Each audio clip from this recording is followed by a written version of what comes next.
Эми бул биз өзүңүздөр билесиздер, бул шаардык ташталуучу жай Сайыз убагынан бери келаткан эски жылдап чогулган жер. Эми азыр турмуш өзгөрүп кеткенден кийин азыр ушул таштанды төгүлүүчү жердин тегерегине 4 чоң конуш пайда болду да.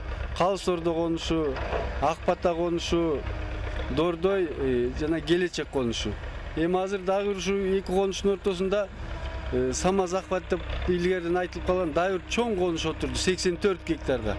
Ошондо баш аягы болуп бир 500 гектар ушул таштандын тегерегине жерге эл отурукташып жашап атышат бүгүнкү күндө. Эми ушул таштандыдан биз ушул конуштун элдери аябай эле запкы көрүп атат. Себеби бул таштанды жаткан жер убак менен маал менен өзүнөн өзү ичинен тутанып күйөт. Күйүп түтөйт дагы абдан болгон түтүнү ошол тегерегине жайгашкан конуштарды каптайт. Жалпы каптаганда өзгөчө жай күндөрү, жаз күндөрү кечки саат 8-9 чамасындан саат 11-12-1ге чейин каптайт. Кыш күндөрү болсо өзгөчө таң ата. Таңкы саат 5-6-дан баштап бир 8-9га чейин абдан эле ошо адамдан бир 10-15 кадам алыстыкты көрө албагыдай калың түтүн болуп, туман болуп каптап келет. Ошондо баягы таштандыда эмне жатпайт, эмне акыр чикир бар, ошонун баары күйгөндө ошондон чыккан баягы продукты сгорания деп коет. Ыстар, түтүндөр келип каптаганда ушу конушта жашаган адамдардын баягы эски ооруларын козгойт. Башка конуштардын элдерин билбейм, биздин Калыс-Ордо жашаган конуштардын элдерине баягы илгери бронхити бар адамдар ыкшып жөтөлүп, астматиктер абдан эле өлүп кайра тирилгенге чейин барышат. Анан көп жаш балдар, мына боюнда бар келиндер кадимкидей баштары ооруп, кадимкидей ушу катуу бир ден соолугу кандай бир жагымсыз абалга жетип, анан аллергия деген оору пайда болду. Көп жаш балдар, аялдар ушу түтүндөн тез каптап, тез күйгөндө аллергия болушуп, кадимкидей тырманышып, беттери кызарып чыгып, кадимкидей кыйналышат да.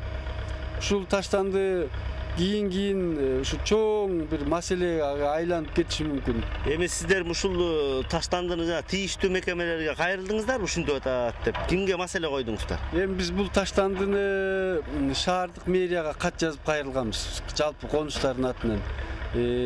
Өзүбүзчө да бар ОЗЕК айтканбыз. Өткөн мындан жарым жыл мурун Ногоев Аксакал менен жолугуп, Арыстанбек Иманкулович менен жолукканда маселени көтөргөндө Арыстанбек Иманкулович айткан, ушул Норвегиядан 2 жардам келип, ушу жерге 2 завод курулат, мусор перерабатывающий, таштандыларды кайра өрттөп жагып иштеп чыгуучу. Ушун долбоор каралып атат. Ошол 2 проект кабыл болсо, ошолор келип иштеп башташат деген. Эми бугандан бери бир жарым жылдай өтүп кетти. Эми азыр Арыстанбек Иманкулович башка жумушка которулуп кетти. Мэрдин ордуна башка жаңы адам келди. Эми бул адамдын көз карашы эле бул таштандыны тезирээк ара ичинде чечиш керек деген пикирге келсе керек деп ойлоп атам. Бул таштандыны кандайдыр бир 1-2 метрлик калыңдыкта топо менен көмүп, ичине кандайдыр бир ошол өзүнөн өзү күйүп туруучу баягы реакциялар токтото турган нерселерди коюп төгүп, кийин бара акыр чикир айлап чимдигин үстүндө парк зонасы кылып таштаганга деп. Эми бул элдин колунан келебейт. Эгер өкмөт каржыласа, кандайдыр бир деңгээлде же кандайдыр бир чет мамлекет бир каржыласа, эл ошол жерге көчөт тигип, баксак тигип, бара бир 20-15-30 жылдан кийин ошо таштанды толугу менен чирип, гумуска айланып, кийин парк зонасына айланып калышы мүмкүн. Бирок буга өкмөттүн колдоосусуз, чоң акча каражатын жардамсыз бул элдин колунан келбейт. Бирок элдин тилеги ушундай да.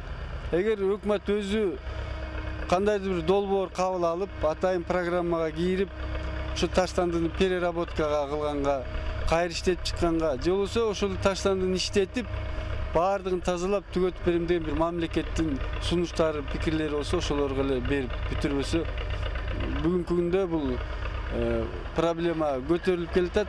Кийин кандайдыр бир коомдук резонанс бере турган бир чырлардын же бир маселенин бири болуп кетиши мүмкүн. Шуну ошого чейин жеткирбей, эл өзү демилге көтөрүп, өзүбүз бүтүрүп алалы, өзүбүз жардам берели, өзүбүздү өзүбүз сактап калалы деп атканда өкмөт тараптан бир жардам болуп, колдоп коюш керек деген ниеттебиз да биз. Мусордун көп эле зыяны бар да. Бул өтө эң жаман нерселердин баарын ушундай шаардын четинде төгөт.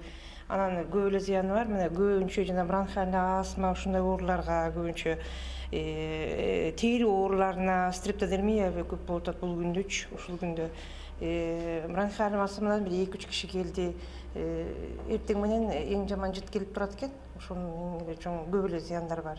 Мен ушул жерде жашаган медсестраларым бар, ушул жерде айтып берсе жакшы болот ушулар дагычы. Эртең менен саат 4-тө 5-те кандай жыт жытанат булар билишет да. Бул конушта мен ушу 2003 жылдан бери жашайм. Келген жылдардан баштап эле ушу эртең мененки саат 4-төрдөн баштап аябай катуу түтүн каптайт да. Вот свалочный полигон бар экен, ошо полигонду өрттөшөт экен да. Анан иштегенибизге, амбулатория иштегенден баштап, амбулатория ачылгандан бери ушу бизге ушу именно кожный заболевание боюнча көп кайрылышат да. Стрептодермия ушу быйыл жайда аябай көп болду. Анан мына респираторный заболеваниялар күчөдү аябай.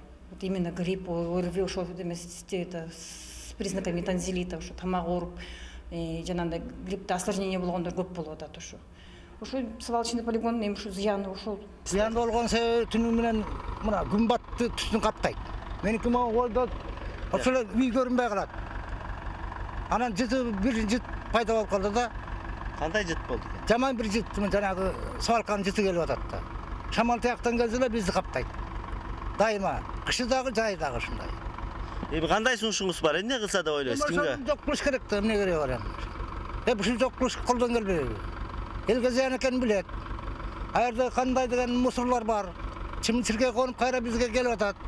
Анын тамагы аралашып атат. Кандай болот бул?